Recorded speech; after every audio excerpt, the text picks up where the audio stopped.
Selamat pagi, Assalamualaikum warahmatullahi wabarakatuh. Perkenalkan, nama saya Ibu Mita Retnawi dari SDN Bareng 1 Kota Malang.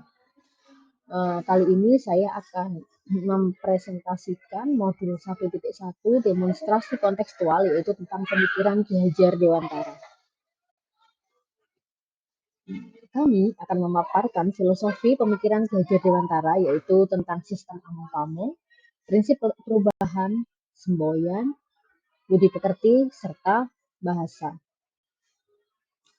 Adapun tujuan dari kegiatan ini yaitu untuk mengetahui awal terbentuknya pemikiran Ki Hajar Dewantara, yang kedua untuk mengidentifikasi prinsip pemikiran Ki Hajar Dewantara, yang ketiga untuk mengidentifikasi prinsip perubahan dalam filosofi pemikiran Ki Hajar Dewantara.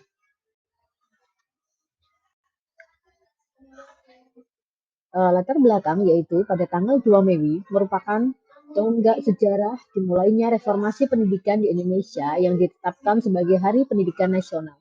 Penetapan tanggal ini diambil dari kelahiran Ki Hajar Dewantara, yaitu tanggal 2 Mei 1889. Beliau merupakan tokoh pejuang yang bergerak melalui jalur pendidikan. Yang kedua yaitu tentang sistem among-pamong. Pada tahun 1950, Ki Hajar Dewantara dinobatkan sebagai Menteri Pendidikan dan Kebudayaan.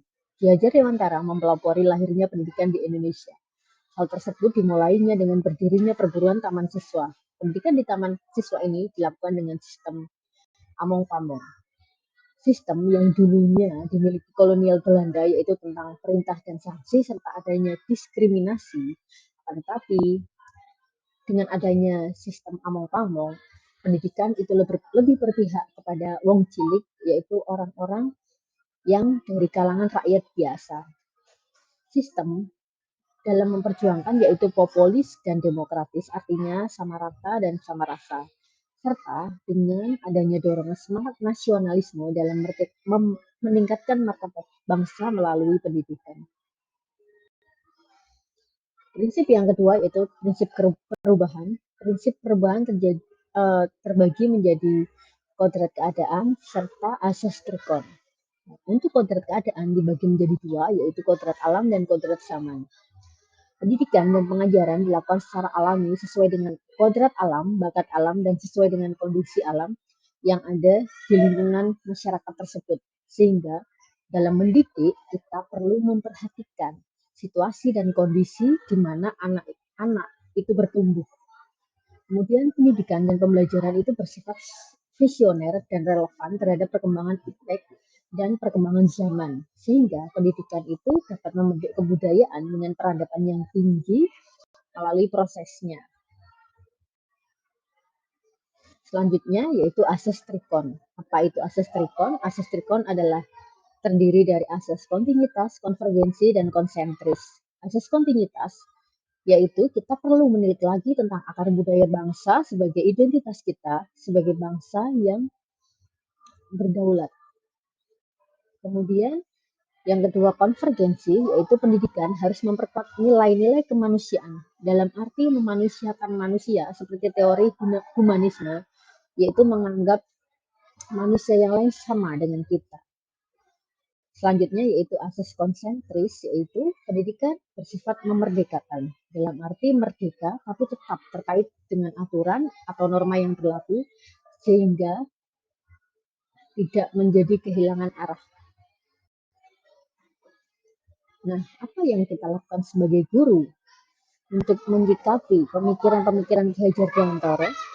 Kita perlu mempelajari tentang prinsip ing ngarsa Suntolodo, ing madya mangunkarso, dan tuturi handayani. Ing madya mangunkarso yang dimaksud yaitu guru harus bisa memberi contoh ataupun role model bagi siswanya sehingga siswa benar-benar mendapat contoh yang baik dalam belajar. Kemudian ing madya mangunkarso artinya di tengah guru itu membangun cita-cita anak didiknya, yaitu guru menjadi motivator dan fasilitator terhadap berkembangnya bakat dan minat anak sesuai dengan potensinya melalui pendidikan. Kemudian yang ketiga, tuturi handayani, yaitu mengikuti dan mendukungnya, yaitu memberikan dukungan moral maupun material terhadap apa-apa yang telah dicita-citakan oleh anak didik kita. Selanjutnya, yaitu tentang budi pekerti, watak atau karakter. Budi pekerti, watak atau karakter merupakan hasil dari olah rasa, karsa dan cipta manusia dalam menguasai dirinya sendiri terhadap perilaku yang tercermin dalam tindak tanduk dan perbuatan. Sehingga pendidikan dan segala pengalaman tersebut berpengaruh besar pada tumbuhnya budi pekerti yang ditambahkan manusia sebagai karakteristiknya.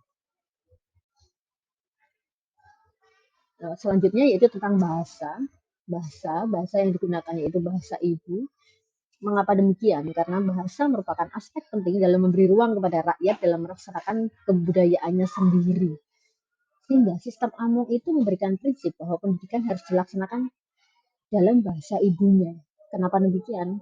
Karena anak akan belajar lebih mudah karena bahasa tersebut digunakan dalam kehidupan sehari-hari mereka dan sangat lekat dengan tumbuh berkembangnya kepribadian mereka.